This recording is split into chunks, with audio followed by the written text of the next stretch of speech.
Hey folks, welcome back. My name is Cyrus Davis, and once again I have another deck profile for you. Today it will be on Lugia V-STAR in the Prismatic Evolutions format. Lugia V-STAR has gotten a pretty big buff in the form of the Regigigas from the new set that allows you to one-shot Terra Pokemon very easily with a single price basic Pokemon. With honestly a decent chunk of HP as well. It's out of Dusknoir range, which is very important against decks like Dragapult. So Lugia has been pretty well suited for this format so far. Miraidon doing so well at Merida Regionals is of course a little bit scary as a Lugia player. However, the deck is still fairly well positioned, and the Miraidon matchup is honestly fairly winnable. Not definitely unfavorable. I'm not gonna argue that, but the deck is still very, very solid, and I wouldn't sleep on it just because of Miraidon's success. The God of War matchup also can be a little bit sketchy, but again, it's a very winnable matchup. Lugia can sort of beat anything if it just sets up well enough, or the opponent stumbles at all. So it's never a deck to write off. I think that the list I have right now is more consistent than possibly any Lugia list I have played since the rotation of Quick Ball and Evolution Incense. So I'm really liking it. A few of my friends actually played this 59 to Cup a few weeks ago, and I've changed one card since then, just cutting a 4/3 switch for a Carmine, which we'll see later. But one of them won the Cup, one of them came 5th, and the other one went 4-2 to miss cut, and both of his losses were to the other two players playing the exact same 60 card mirror match. So the list is very strong. All of those players have continued to have success at Cups with the deck since then as well.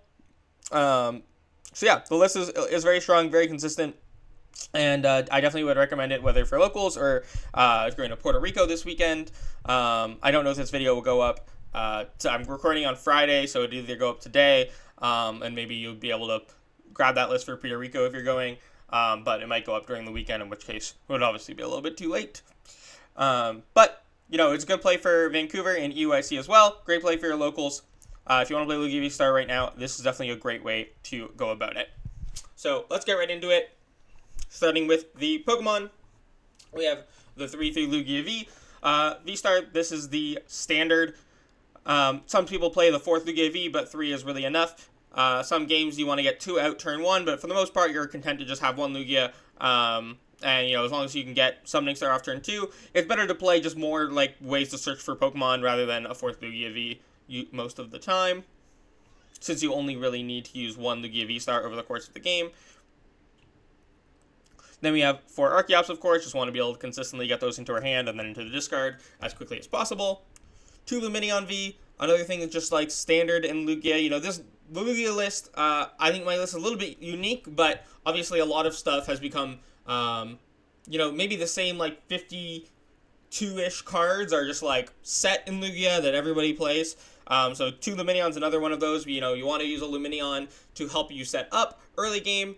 You also want to use it, whether with Jacq, Research, Iono. You also want to use it to find bosses throughout the game. So you want to have access to 2 most games. And you also can take advantage of Aqua Return as an attack more than, possibly better than any other deck can or ever has been able to. Since you can power it up so easily and then switch into a single prize Pokemon. It's a nice way to get Lumineon out of play and reuse it later. We play 1 Squawkabilly EX, just another way to help us get Archeops and discard pile turn 1. Not everybody plays this, but I think it should be staple right now, especially with Bedouin format. You really want to make sure you get those Archeops down into the discard pile before you get item locked, because then it'll become significantly more difficult to get them into the discard pile. So Squawkabilly just really helps you get set up in the early game. Lugia is always a deck that has had, people have complained about, I missed my Archeops, I didn't get my turn 2 Archeops. You definitely can win from that position still, but it's obviously the deck runs way, way better every time you're able to get that strong opening. So just having more ways to do that with the Squawkabilly is really, really nice. We're playing the single copy of Iron Hands EX. Another essential attacker in Lugia if you're playing the Legacy Energy, which almost every list is. Allowing us to use Ampiary much, just take 2 prize cards on a single prize Pokemon very easily with a single prize Iron Hands EX thanks to that Legacy Energy. And we play the Bloodmoon Ursaluna EX, just another Pokemon that we can power up really easily with our slew of special energy. great also if you have a slower start and can't get Archeops online right away, or maybe your Archeops get knocked out during the mid game against something like Gardevoir, Charizard. A lot of decks will try to target your Archeops down. Then yeah, at least you still have Bloodmoon as an option to attack for, just manual attachments later in the game. Also a pretty bulky attacker, really good against like Miraidon, where they don't have a lot of good ways to one-shot this, whereas a lot of your other Pokemon obviously don't do great into Miraidon. And then we have the one Wellspring Mask, Ogerpon EX. Sob can be a great attack in the deck for especially retreat locking against something like Miraidon if they've used their switch cart. You can even use Wellspring Mask Ogerpon EX twice against them if you use a Legacy Energy on the Wellspring the first time that you Sob. If your opponent has 6 prize cards left, and you go Sob on something that has that can't attack, like Latias EX, or Squawkabilly could do a little bit of damage, but even that's relatively fine. And then they play their one of switch cart, knock it out, and you go Thorton it back into play, and boss again, and then you win with the second Sob. So that is definitely a line that you can take. Obviously, it's not quite that clear cut because you can't Thorton and boss on the same turn, but you definitely have it's a nice option to have. Your opponent also might just use their switch card naturally over the course of the game. You might need to discard it with Squawk or something like that, and then you can take an easy win with Sob in a matchup that's otherwise not super great. But of course, Wellspring is mostly here for the torrential pump attack, which gives you a lot of play into really any deck with lots of low HP Pokemon, but primarily Gardevoir and Dragapult. Dragapult's already a pretty free matchup, but Gardevoir is definitely slightly unfavorable. Most lists for both decks are not playing Manaphy right now, so you can really capitalize on that by using Torrential Pump for your first 2 prize cards, really disrupting their setup, and then you get to shuffle the Legacy Energy back in, so you can use it for Iron Hands still later.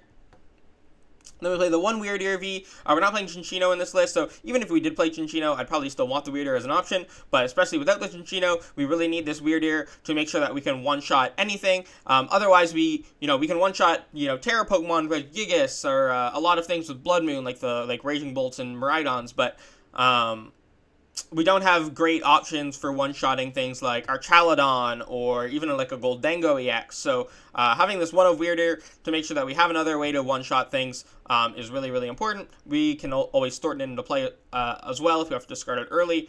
Side Shield Bash, just a really, really strong attack in Lugia, being able to flood our board with energy, and then late game, even mid game sometimes, just go for a big Wyrdeer knockout.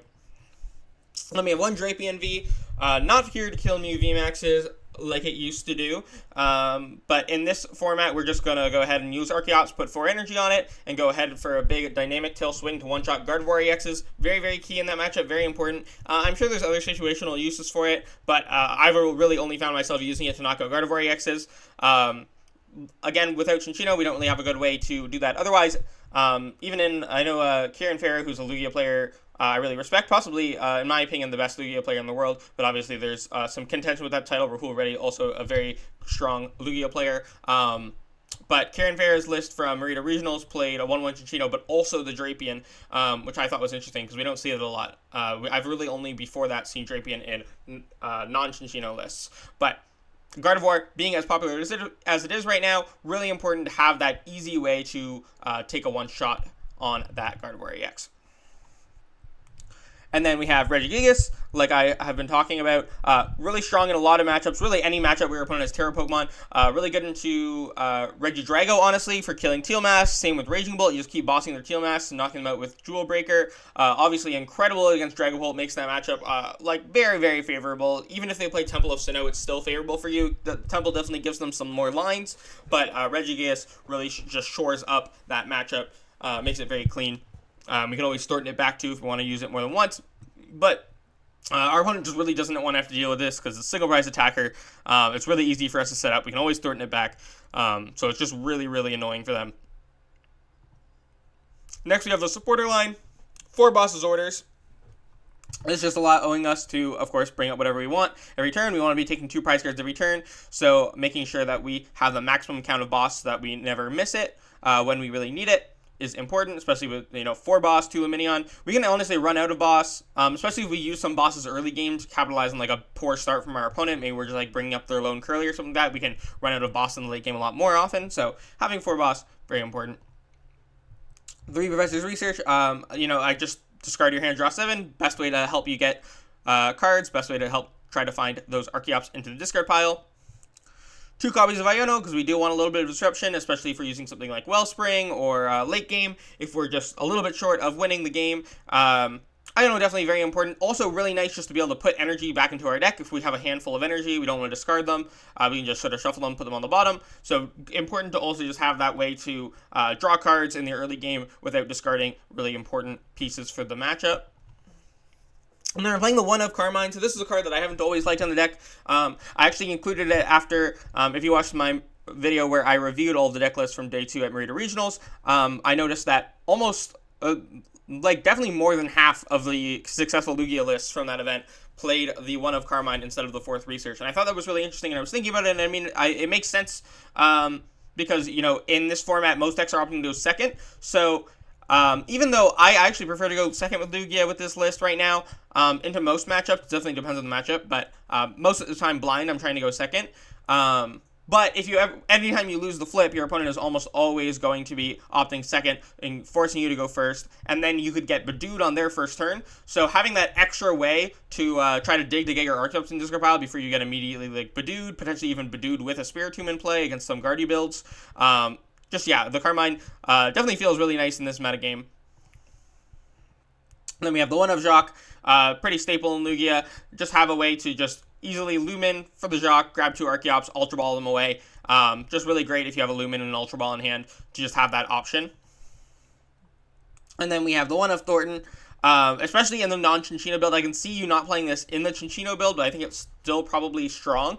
But, you know, we're playing all of these one of attackers, and we could end up having to discard them early, even wanting to reuse them. Regigigas, Drapion, Wyrdeer, all attacks that we can try to use twice in a lot of games. And of course, it also gives us some niche play if we don't get a Lugia V out in turn 1 to still be able to potentially hit Summoning Star in turn 2 if we can Thorton a Lugia V into play. It's also pretty decent into Snorlax. Obviously, that's generally a pretty good matchup, but some builds are heavily teched for Lugia with heavy Temples and Giacomo, and so Thorton can be another way to get stuff out of the active against them. Maybe if we open an Iron Hands or they flute an Iron Hands into play against them, we can just sort of get that out of play and bring in a better Pokemon that isn't as easy for them to trap. So yeah, Thorton has a ton of uses in this deck. I use it actually a very solid amount of games, and all of the games that I use it with this build, it feels game winning. A lot of the time, it's kind of, in certain situations against stuff like Gardevoir, it can serve as a 5th boss in the end game when your opponent Ionos you and you're just trying to find boss for game. A lot of the time they're knocking out Drapion, and then a Thorton instead of the boss would also win you the game. So it's just sort of an extra out in those situations as well. Items, we got 4 Ultra Ball. Obviously, we just want to find Archeops, get in the discard pile. Hugely important. Need to max that count out. Same with the Capturing Aroma. We want to have as many outs to Archeops as possible. This is probably the best additional item card to find it, because if we get Tails, we can still find Lugia Vs. You know, we still want to be able to find our basics, so Capturing Aroma always finds us something. Sometimes that something won't be super useful, but it will be at least always get us a target, even if only a 50% chance of maybe what we're looking for. Especially on turn 1, though, usually we want Lugia V and to find Archeops, so usually we're happy with either result. And then 2 copies of Nest Ball over something like Great Ball, or I've even seen some list Pokeball. But Nest Ball, when you're playing the Squawkabilly EX in the deck, since you can Squawk and Seize turn 1 after Nest Balling for it, Nest Ball feels like definitely the best additional Pokemon search item to be playing, just so you have more outs to use Squawkabilly turn 1. 3 copies of Mesagoza. I really like the 3 copies in this format. There's a lot of stadiums going around, and it gives you more outs to the Temple of Sinnoh. Also gives you more ways to search for your Archeops, or any of your other Pokemon really, when you're item locked, which obviously Badoo is still running around. Also, the fact that it stays in play means that if you do get to keep it into play and your opponent tries to Iono you out of game, then you have a 50-50 chance of finding Lumineon. So I've loved the 3 Mesagos in this format. I am very hesitant to go down. I think if you played the Cinccino build, if you wanted to fit a 1-1 Cinccino in, you'd probably have to cut one of these. But I have loved it. It has felt so strong to be able to have 3 copies of these, both for winning the Stadium War, bumping your opponent's powerful stadiums, having that retained consistency across more than one turn, and having more ways to search out Pokemon under item lock. For double turbo energy, we're just playing the maximum count of this, especially with Wyrdeer. You just want to max out on this, in my opinion. Good for Regigigas as well. Obviously, there are certain matchups. Like, you don't really want to attack with Regigigas with a DT against Dragapult, because then you will be 10 damage short. However, if you're attacking, like things like Terrapagos against Cloth or Teal Masks, then you can go ahead and DTE the Gigas to save some energy. DTing your Lugia all the time, great for retreating. You DT your Wellspring or your Iron Hands all the time. Put a DT on your Drapion pretty regularly. So for DT, definitely worth it, especially with wanting to set up as much damage as possible on the Wyrdeer in one turn.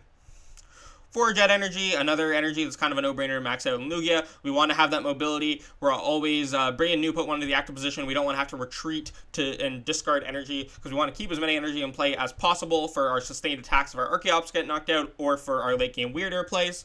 So having that mobility with Jet Energy, really, really strong. Also, obviously, very key in the Snorlax matchup.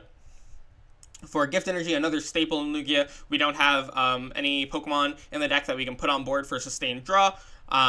If our opponent Ionos us, so we're very reliant on these Gift Energies, putting them on the important Pokemon that our opponent needs to deal with. That way, if they do deal with them, we can go ahead and refresh our hand, find more outs to the boss's orders.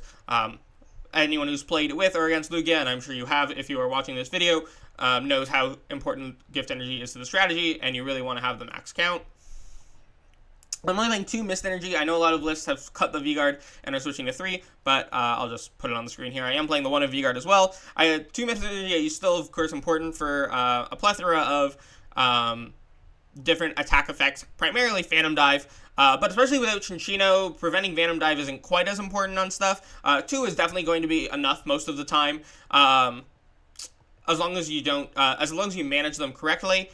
And then I have found that the V-Guard is fairly important in quite a few situations. It's honestly really nice in Mirror as well. Really, any deck that plays Vs, Regidrago is still a relevant deck. I think that there's enough decks that V-Guard is good against to warrant keeping the 1-of copy in the list. In the games where it's important, it's pretty important. It makes a fairly large difference. And then, of course, the 1 of Legacy Energy, our A-Spec, no-brainer. We use that to power up multiple of the attackers that we saw on the first page, the Pokemon page. So, yeah, obviously we were playing the Legacy Energy here. Next, that's the list, so let's move right on to the matchups. We have the Dragapult Dusknoir matchup. Very favorable. You swing one-shot their Dragapults with Regigigas. If they mention any other 2-price Pokemon, you can just knock them out with Lugia. You don't have a lot of Pokemon that they can easily pick off and set up knockouts on with Phantom Dive. And you can even just Iron Hands and Wellspring them early game. They don't play Manaphy almost ever, so you can just Wellspring them turn 2 for an easy 2-prize card, and they go into Dragapult, and then you just Regigigas them. Very easy way to just take 2 prize cards every turn. As long as you set up, this matchup is usually just going to be pretty clean. They can play a 1 of Temple, but that's only a 1-turn use. As long as you draw out of it, you're going to be fine. It's kind of hard for them to find it at the right times, too, because they don't have a way to search for it other than their 1 of Forest Seal Stone. And Dragapult Charizard, similarly very favorable, potentially even more favorable. I mean, they don't have the Dusknoir option to do any shenanigans there. They're playing Temple a lot less often for whatever reason. So, you can just sort of swing at them with Regigigas, Thorton the Regigigas into play if they knock it out. And obviously, if they're knocking out the Regigigas, then they're not they're only taking a single prize turn. So, yeah, you can sort of the same theory as the Dragapult Dusknoir matchup. They're playing Manaphy a lot more often, so you don't go for Wellspring as often, but Regigigas can just clean up all of their attackers very easily. Charizard EX, another favorable matchup. This one's not quite as clean. They play more Disruption typically. If they get the Pidgeot out, they're a little bit more consistent in doing that. This list doesn't play great ways to one-shot Pidgeot since we're not playing Cinccino. You have to one-shot it with like Wyrdeer. But matchup's still pretty favorable. You have Regigigas to deal with Charizard still. You can Thornton the Regigigas back into play, like I was talking about in any other matchup. They're usually going to try to go for your Archeops, which doesn't really work if you have just swung with Regigigas. They kind of have to deal with that threat. So yeah, Charizard, another matchup, play very similarly. The Regigigas just makes this matchup very, very strong for you. A lot of Charizard lists aren't... Charizard just isn't a super popular deck in general right now, so... Can't really say, oh, well, they play Manaphy usually, or they don't play Manaphy usually, just because they're not really that around. The less popular a deck is, the less predictable the list is, because if someone is willing to play a deck that maybe isn't as well positioned, or at least isn't as popular, then they're playing less refined lists. They're usually having to make stuff up from scratch on their own more, or they're usually more willing to play just like weird techs because they're already willing to play a more rogue deck, which obviously Charizard maybe historically isn't, but currently I would say that Charizard is a pretty rogue choice. Cloth, another favorable matchup.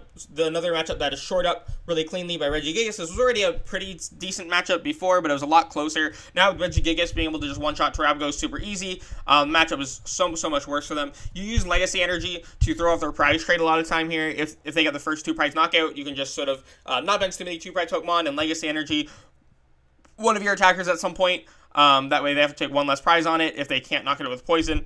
Especially your Regigigas, if you can put Legacy Energy on that, so it's a 0 energy Regigigas, that can be really good. Or you can put it on your Lugia V-STAR, because that is pretty difficult for them to knock out as well.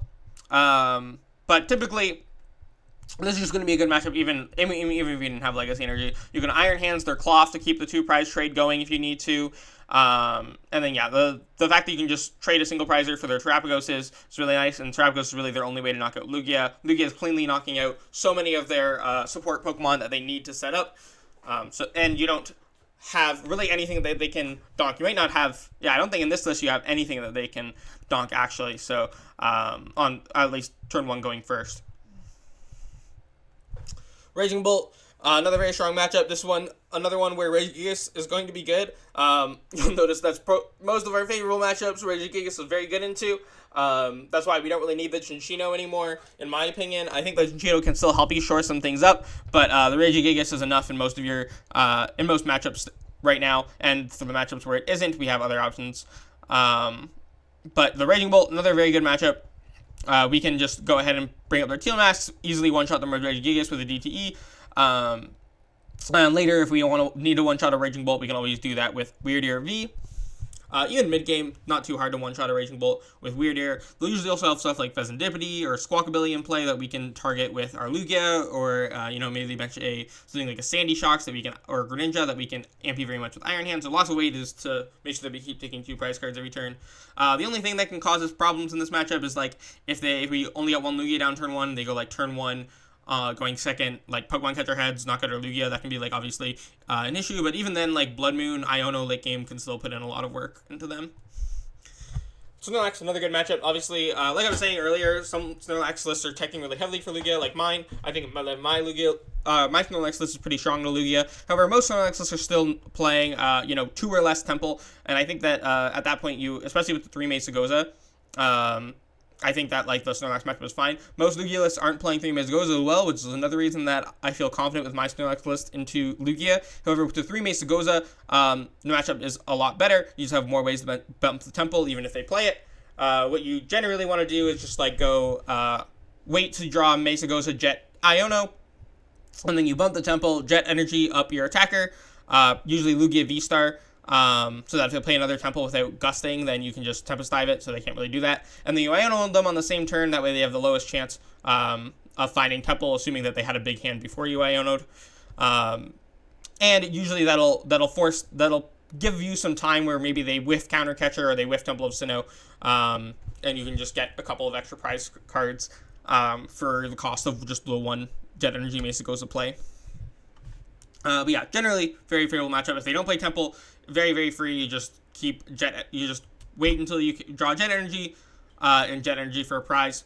That's at least 4 prize cards. Usually you're going to take 1 prize card before they manage to trap anything, so that's at least 5 prize cards. You just need them to miss the Counter Catcher 1 time, or miss Penny when you're attacking them, their Archeops once you run out of Jet Energy 1 time, or maybe they miss Penny on a Snorlax, and then you can go into like an Iron Hands play, even if that gets stuck in play. You can Thorton for a prize if they try to trap a basic Pokemon.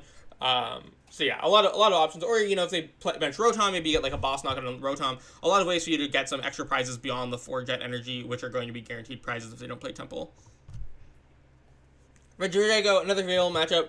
We have Wyrdeer to one-shot the Regigigas later still, but mostly we're just going Regigigas or Lugia V-STAR early game and just bossing their Teal Masks or other Pokemon that Lugia V-STAR can knock out. Regigigas, another, just like makes this matchup a lot better. Already was pretty favorable with Cinccino, but Regigigas is just even easier to set up. We can also Bloodmoon for prizes later on. Even if we go second, I'd say this matchup's pretty favorable, whether you go first or second. Obviously, if they play Temple, that can be an issue if you just don't draw anything off of Temple Iono. But most of the time, especially with 3 Mesagoza, you should be fine. As long as you can keep attacking, you should be able to maintain the prize race here. Or if they take the prize lead, then you should be able to swing it back in your favor eventually, since you can take knockouts with single prizers and they cannot.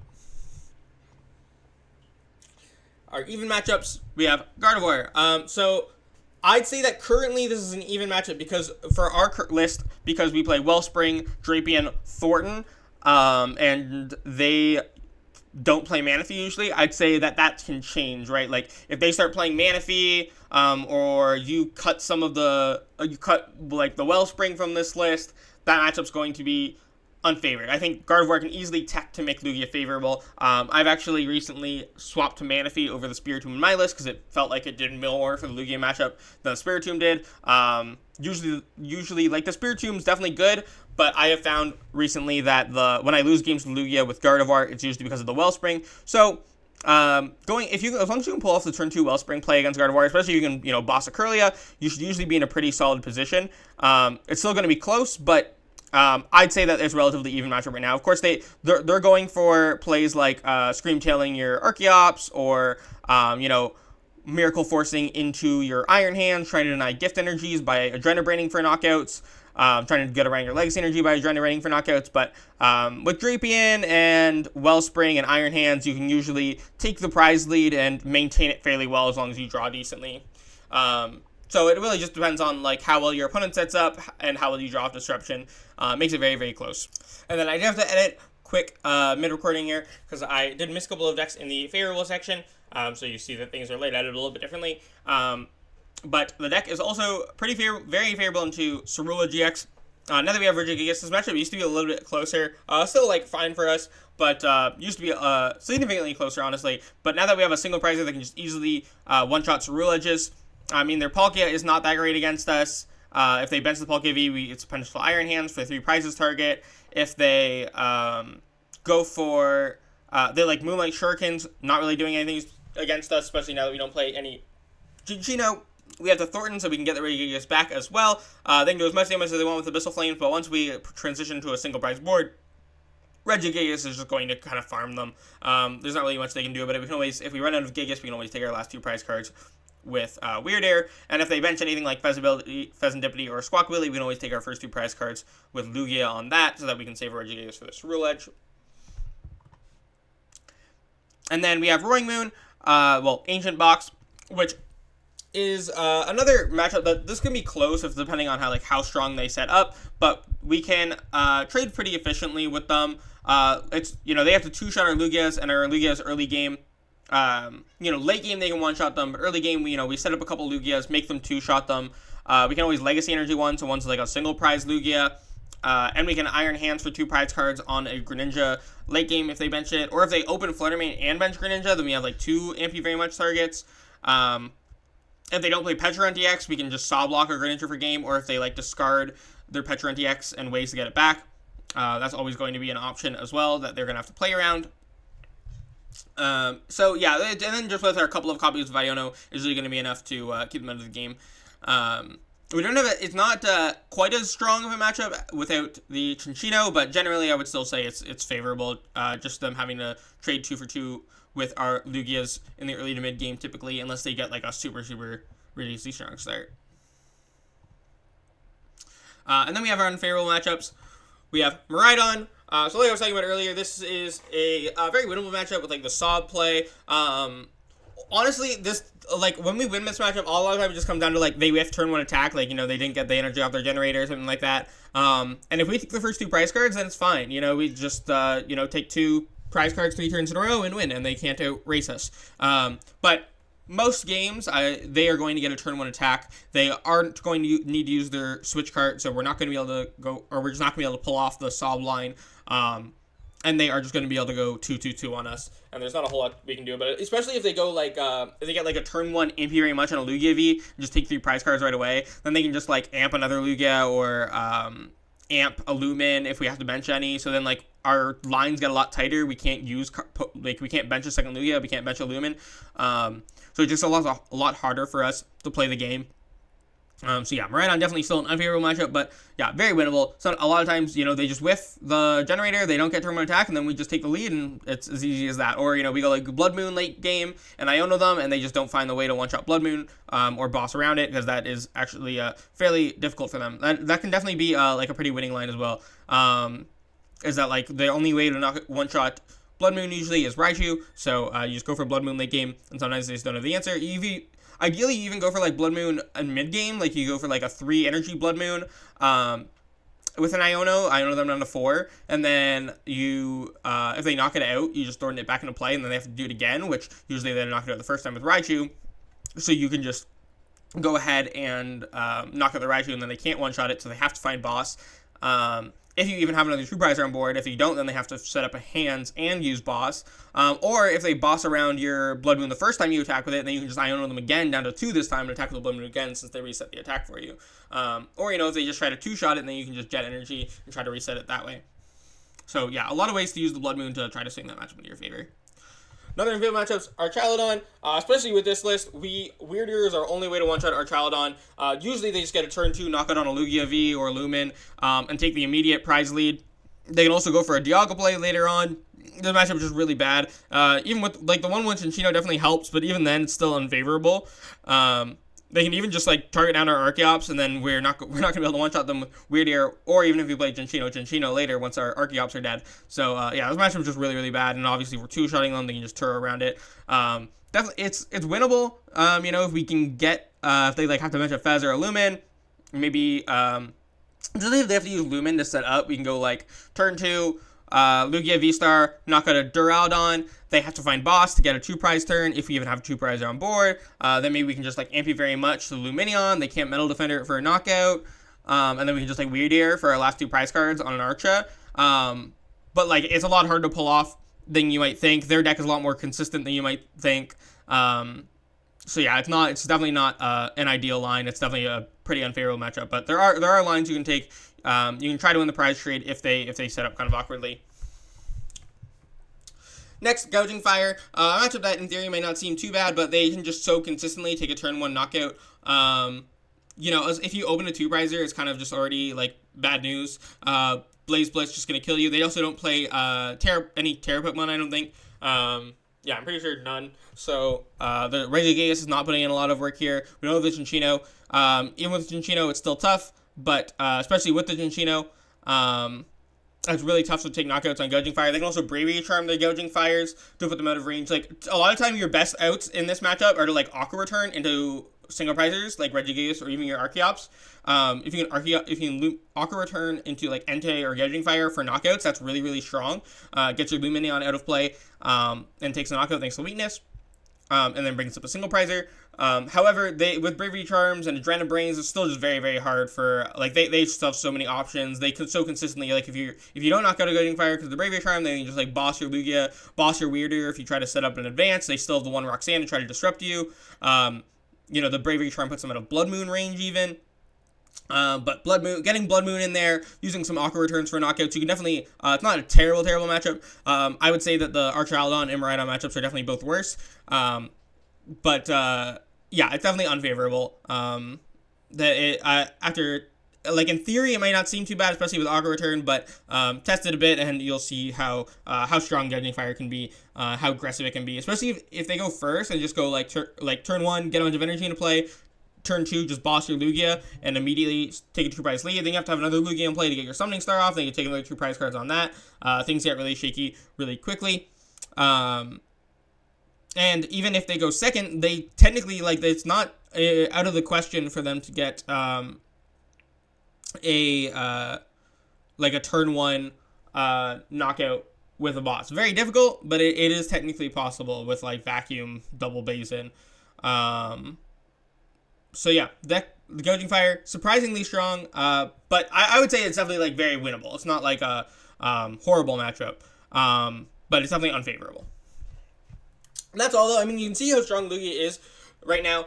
Even if you put the Gardevoir in the unfavorable tier, I know a lot of people might disagree with my opinion that it's even. I think for this list that I have built, I think like for most lists, the Gardevoir matchup is slightly unfavorable. I think that, or even like significantly unfavorable. I think for this list, my testing into it has been fine so far with Wellspring, Iron Hand, especially if they're not playing Manaphy, then I think the matchup is fairly even. If they are playing Manaphy, then I do think it's unfavored. That is why I've put the Manaphy in my Gardevoir list. But generally speaking, even if you put the Gardevoir matchup in the unfavorable tier here, obviously these are like some sketchy unfavorable matchups, like Gardevoir, Miraidon, and Archaludon are definitely all like respectable decks right now. But you take favorable matchups into 9 different meta-relevant decks, which is really, really good. You're farming all of these Terra decks really, really strong, and then even into all of your unfavorable matchups, you still have lines. Lugia is still just like a kind of a broken deck. You're always going to have winning lines into all of your matchups, and you're always going to have play, especially if your opponent stumbles. You're always going to be able to capitalize. Obviously, Lugia can have some consistency issues, but that's something I've liked a lot about this list, is it feels more consistent than Lugia has felt in a very long time for me. I hope you enjoy this list. I hope you give it a try. If you like it, or you like this video, be sure to check out my other content and my socials, all through the link tree in the description below. Thank you for watching. Have a great day.